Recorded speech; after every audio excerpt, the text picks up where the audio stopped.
leadership au sein de l'Association internationale de jeunes étudiants pour la paix.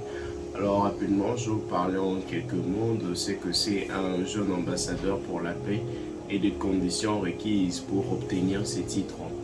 Déjà au sein de notre association de jeunes étudiants pour la paix, en suivant sa présentation, nous travaillons sur 3 objectifs de développement durable clés, bien que nous touchons aussi les autres objectifs de développement durable, parmi lesquels nous travaillons sur l'éducation de qualité, nous travaillons sur la paix et aussi sur le partenariat. Donc le 4e, le 16e et les 17e objectifs de développement durable. Et le jeune ambassadeur pour la paix, généralement ça inclut deux grands objectifs, à la fois l'éducation et à la fois la paix, notamment dans le milieu que nous sommes, dans le milieu dans lequel nous vivons. Alors, qui est-ce qui nous considérons comme un jeune ambassadeur pour la paix?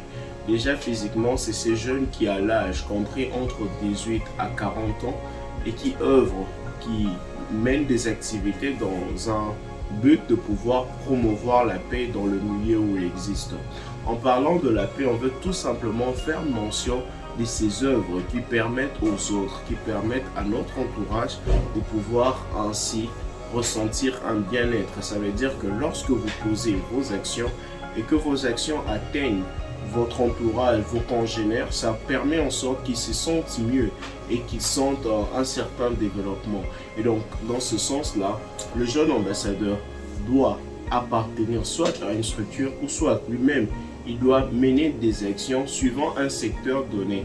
Et lorsqu'il mène ces actions dans un secteur clé, il est question pour nous de pouvoir connaître cela, suivre cela de près, donc évaluer les impacts que ces actions ont eu dans son secteur d'activité et aussi avoir un retour de ceux-là qui ont bénéficié de ces actions pour que nous puissions considérer ce jeune comme ambassadeur pour la paix. Et outre cela, il y a des conditions formelles, donc de modalités formelles qu'il faut remplir. Je pense que bien l'équipe au niveau de la province pourra notamment partager autour de ces modalités formelles. Il y a un fonds qu'il faut donner comme étant une donation. Il y a aussi les modalités liées à l'impression du diplôme et aussi à l'écharpe qu'il faudrait avoir. L'organisation, généralement, c'est ce jeune qui le prend en charge.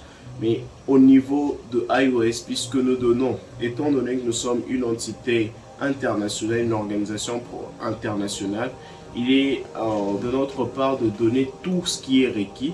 Et donc, c'est dans nos habilités, c'est dans notre, s'il faudrait le dire, c'est dont nous en avons le droit. Mais pour que nous puissions arriver à décerner ces prix, il va falloir que nous puissions examiner minutieusement et que nous ayons une base de données,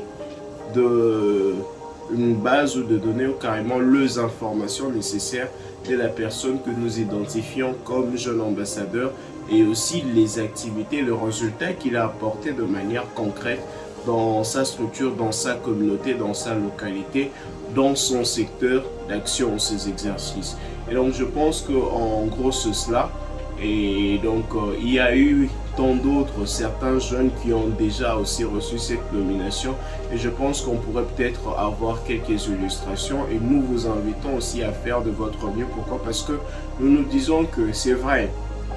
Au niveau de la nation, nous attendons peut-être que la paix provienne de nos autorités étatiques.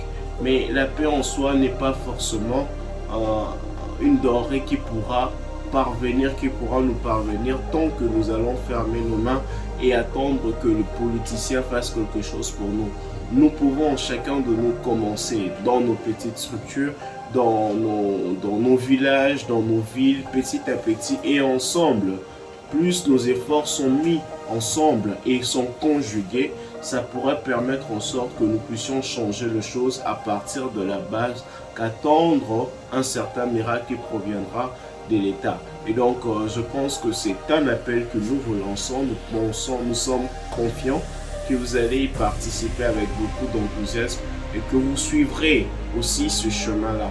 Et un des derniers éléments qu'on aimerait ajouter, donc pour être aussi jeune ambassadeur pour la paix, il faudrait bénéficier d'une certaine formation que généralement nommons comme étant concepteur de paix.